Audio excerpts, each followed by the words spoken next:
عظیم قربانی کے امتحان کے بعد اللہ تعالیٰ نے حضرت ابراہیم علیہ السلام اور ان کے بیٹے حضرت اسماعیل علیہ السلام کو ایک نہایت خاص ذمہ داری عطا فرمائی۔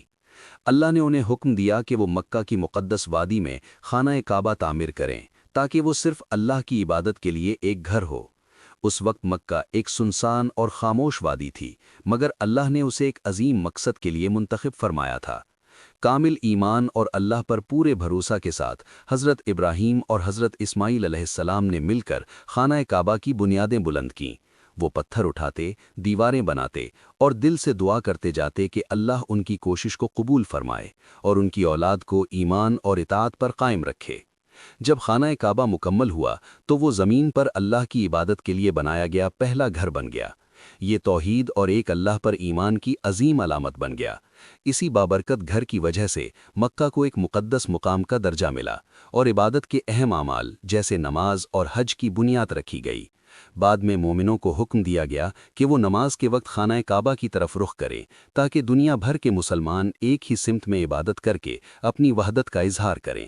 خانہ کعبہ کی تعمیر کے بعد اللہ تعالیٰ نے حضرت ابراہیم علیہ السلام کو ایک اور عظیم حکم دیا۔ اللہ نے انہیں تمام انسانوں کو حکم دیا کہ وہ اللہ کے اس مقدس گھر کا حج کرنے آئیں۔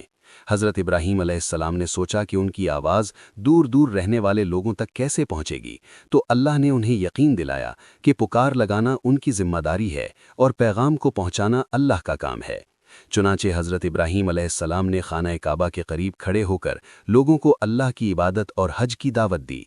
اللہ کے حکم سے یہ پکار زمین کے ہر کونے اور آنے والی نسلوں کے دلوں تک پہنچ گئی۔ لوگوں نے ایمان اور محبت کے ساتھ اس پکار پر لبیک کہا اور حج کے مناسک اطاعت، یاد الہی اور اتحاد کی علامت بن گئے۔